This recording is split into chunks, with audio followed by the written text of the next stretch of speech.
Hiya friends, Prepared Suburbanite back at you. You know, ever since last week when Biden gave his divisive speech at Independence Hall in Philadelphia, the city of brotherly love, it was truly divisive. And then he made an attempt to backtrack on it just a little bit after calling half the country fascist and racist and all kinds of other things. I was pretty much taken aback by how rude and crude that really was. Since then, he's been campaigning, I think, in Pennsylvania, and I think in Wisconsin too. But in Pennsylvania, he gave a couple of speeches here and there and repeated basically the same nonsense that he did while he was in Philadelphia. Still calling us Trumpies now, I guess, semi-fascist, fascist, racist. He's talking about at least half the country, and called us a danger to democracy. And I've been thinking an awful lot about how the hell did we get here? And I want to get into the top 10 reasons why the left is winning the culture. So stick around.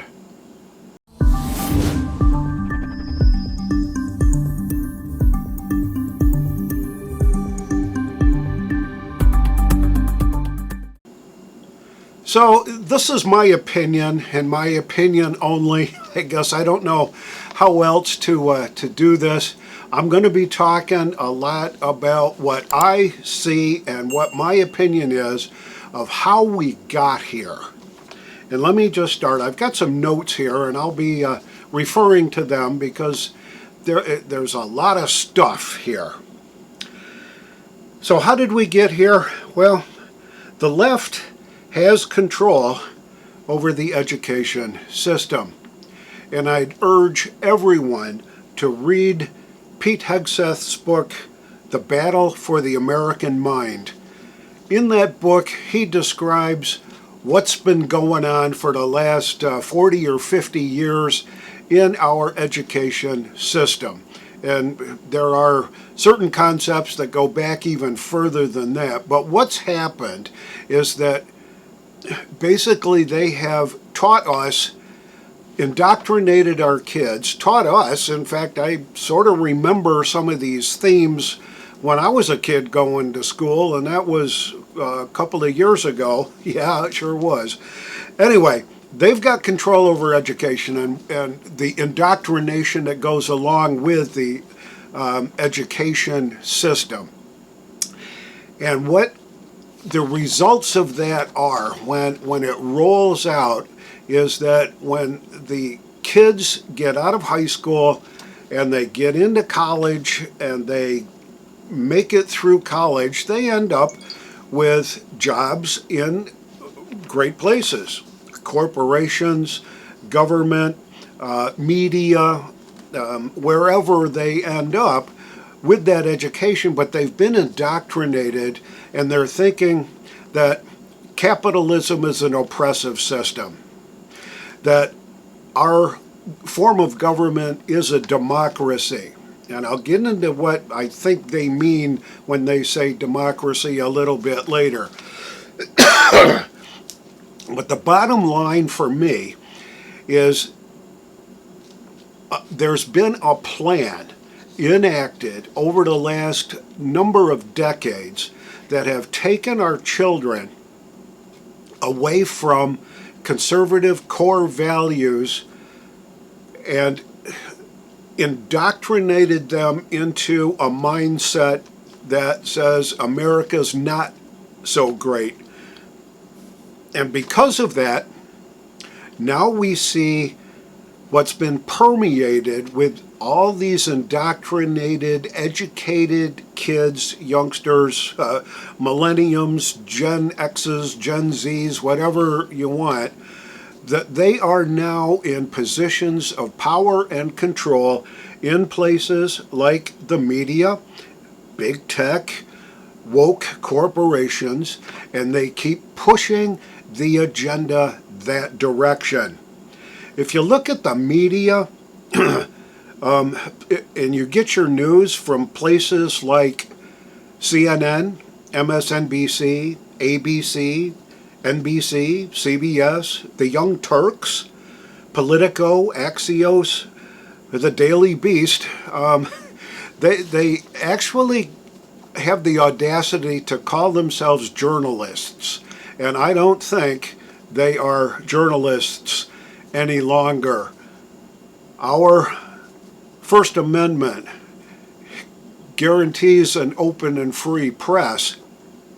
It protects an open and free press. It doesn't grant them. It protects them. But they have abused it to the point where they are singing the same song that they've been indoctrinated to sing for the last however many decades. The left also, this is number 3, they also practice diligently Saul Alinsky's rules for radicals. And if you can remember, Hillary Clinton did her master's thesis on Saul Alinsky's rules for radicals. I believe that's a true statement. So here's a couple of them from his rules. Pick the target, freeze it, personalize it, and polarize it. That's exactly what Biden has done in those speeches that he gave in Pennsylvania. He's picked the target, anybody that voted for Trump. He froze it and said, there they are, they're the bad ones. He personalized it by calling us racists, calling us fascists. That's how he's personalized it. And then he's polarized it. So he's trying to divide the country left versus right. Second tenet in Alinsky's rules for radicals is that the threat is usually more terrifying than the thing itself. Well, name calling people fascists, semi-fascists, racists, terrorists, a danger to our democracy, that kind of stuff, those are threats. And the threats are terrifying when you're on the receiving end of those kinds of diatribe, that you internalize that to a degree. And you say, wait a minute, there's a threat here. And the threat can be more terrifying than the thing itself. Third tenet, ridicule is man's most potent weapon. Well, what was he able to accomplish?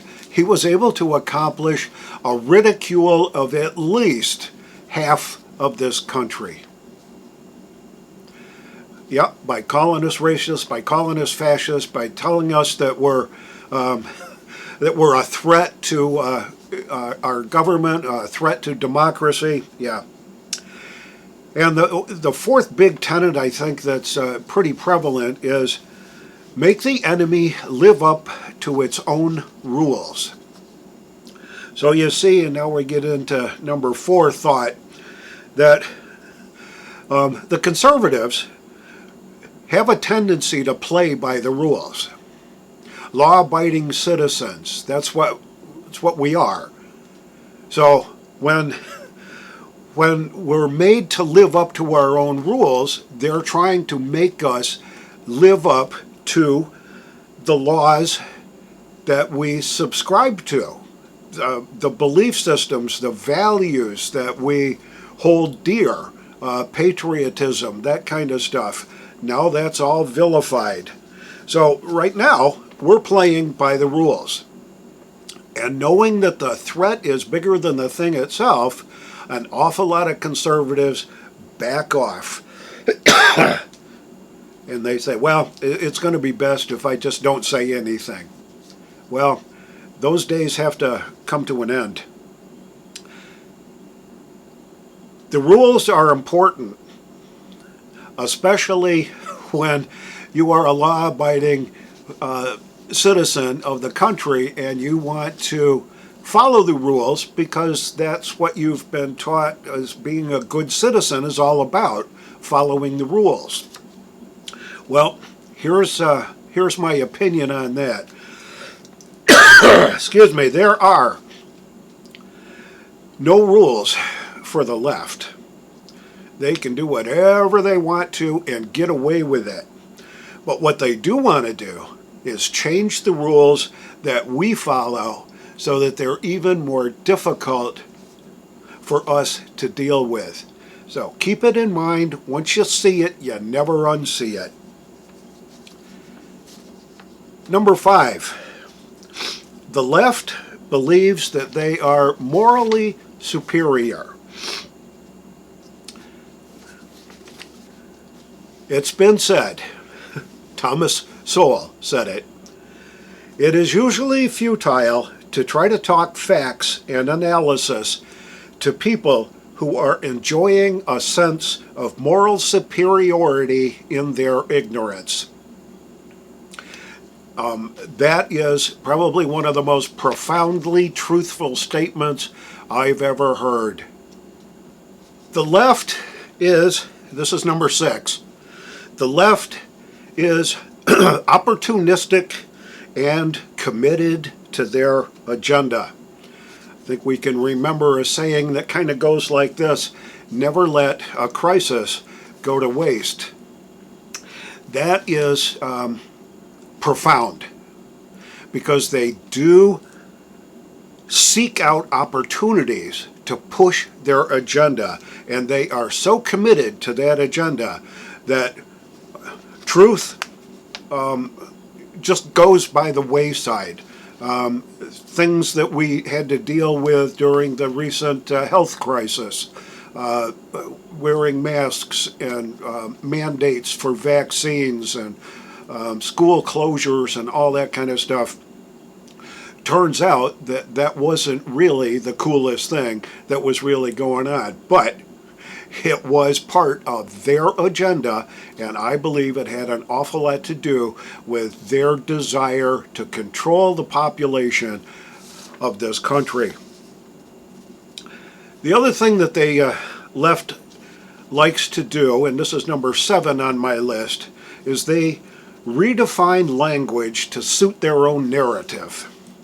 So, like, recession used to be that it was 2 quarters of negative growth in our GDP. It's very difficult now to find anybody anywhere that's saying, yes, we are definitely in a recession. You don't hear it on CNNBC. You don't hear it on Fox Business. You just don't hear it. They're saying we may be, and it may be coming, but it's not really a recession. And it won't be a recession until the left says it is. And don't wait for that day. They've redefined, I think, what the word democracy means. I believe in their minds they think that democracy means that there are more of them than there is of us, therefore they are right and we are wrong, because they are the majority, and that's what a democracy is really all about. So they've redefined what our government truly is, which is a federal republic. It's not a democracy. There are elements of democracy in there. Certain elections are done by popular vote and things like that, but we are a federal republic. We are not a democracy. They believe that men can have babies. They believe that men can menstruate. They believe it's perfectly fair for men to compete against women in women's sports. So they've redefined what a man is or what a woman is. In fact, some of them can't even figure out a way to define what a woman is, but we'll leave that for a later discussion. They've taken the term fascist, which the dictionary basically says is a system of government marked by centralization of authority under a dictator, the violent suppression of opposition, and typically a policy of belligerent nationalism and racism. And they accuse us, the conservatives, of being racist. When you really stop and think about what's going on, the authority of a dictator, I believe that Joe Biden fancies himself as being a dictator, and his administration fancies themselves as being the aide to the dictator. We are a capitalist society, but we are also subject to stringent government controls. There is truly violent suppression of the opposition, and all you got to do is look at who's getting canceled on social media, who's had their accounts frozen, who isn't allowed to say anything. There's quite a lot of suppression of the opposition, and the opposition includes folks like Donald Trump and the governor of Florida and a few other staunch conservatives that truly are in opposition to the current regime. And there's typically a policy of belligerent nationalism and racism. And they accuse Trump of being a nationalist. Well, yeah, because he said make America great, I guess that makes him a nationalist in one respect, but it doesn't fit. They're accusing us of exactly what they are doing. That's number 8 on my list.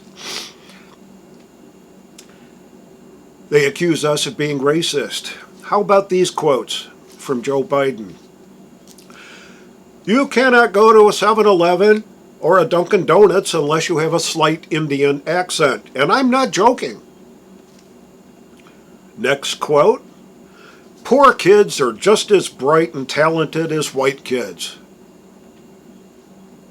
And the third, one of the most famous ones, if you have problem figuring out whether you're for me or for Trump, then you ain't black. And he accuses us of being the racist. Well, we'll see. Part of the problem, and this is number 9, is that conservatives rarely fight back. But when they do, we get labeled as being fascist or racist. Where government grows and liberty dies when apathy flourishes. Famous quote there. I think Thomas Jefferson said that. And number 10, I think there's a concept in here. There's a concept in here that gets articulated once in a while by Dan Bongino. And here's what this is. Conservatives think leftists are people with bad ideas. Leftists think conservatives are bad people with ideas. How did we get here? Trying to give at least my take on where we are. And where we are right now is 63, maybe 62 days until the midterm elections. And I've got to urge every single one of you out there to make sure that you go vote, that your family goes to vote, that your friends go to vote, and even if you got to drive them, pick them up, take them to the voting places. You got to keep pushing this. We have got to have a turnout in these midterms that is decisive. We have got to be able to make sure that our conservative values will be protected by the Bill of Rights as we move forward to take our country back.